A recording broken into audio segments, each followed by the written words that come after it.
देखिए बच्चों, इधर ध्यान दीजिए। आज मैं आपको पढ़ा रहा हूं त्रिभुज, और त्रिभुज में त्रिभुज का क्षेत्रफल।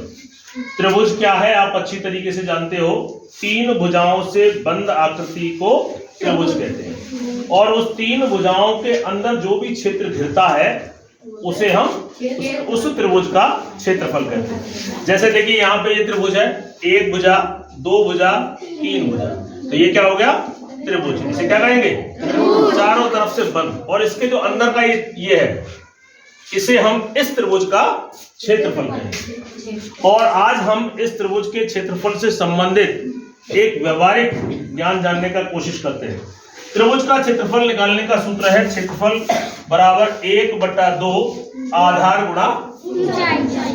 अब मान लीजिए, इधर ध्यान दो, ये आपका त्रिभुज है, इसका आधार 6 सेंटीमीटर है और ऊंचाई 8 सेंटीमीटर, ठीक है।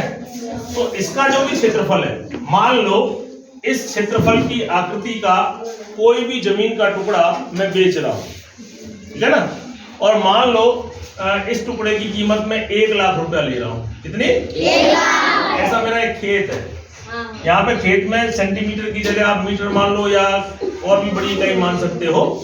इसको मैं 1 लाख में बेच रहा हूँ। अब एक दूसरा खेत और है, उसमें इसमें अंतर क्या है कि इसकी जो ऊंचाई है वो इसकी दुगनी है, 8 की 16।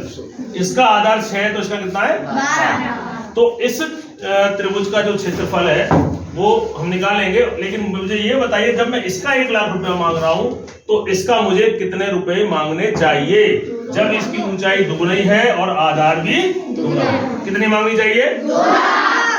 देखो, सामान्यतः जो आपने उत्तर दिया सभी लोग वही उत्तर देते हैं, लेकिन ये सच्चाई नहीं है। अब देखो सच्चाई क्या है। अब इसका हम क्षेत्रफल निकालते हैं, तो 1/2 आधार कितना है इसका? 6। नहीं, 1/2 तो ये है, आधार कितना है? 6, और ऊंचाई कितनी है? 8। इसको काट दिए, 2 एकम 2, 2 तिया 6, यानी कि 3 गुणा 8, यानी कि 24 सेंटीमीटर स्क्वायर। इसका क्षेत्रफल 24 सेंटीमीटर स्क्वायर आया। अब इसको दुगना कर दिया गया है, तो इसका क्षेत्रफल देखिए, सूत्र तो यही रहेगा, 1/2 गुणा आधार। यहाँ पे आधार कितना है? 12। ऊंचाई कितनी है? 16। इसको काट दीजिए, 2 एकम 2, 2 6 12, 6 गुणा 16। 6 का गुणा करिए, 6 गुणा 6, 6 6 36, हासिल 3, 6 एकम 6, 7 8 9 96।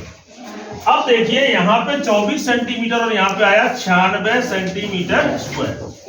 तो देखिए कितने गुना आ गया, तो इसका भाग लगाइए आप।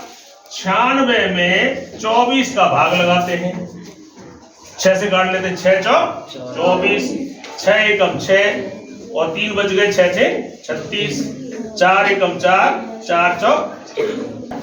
तो कीमत इसकी कितनी बढ़नी चाहिए? कितनी बढ़नी चाहिए? हाँ, अब आपके दिमाग में बात आई।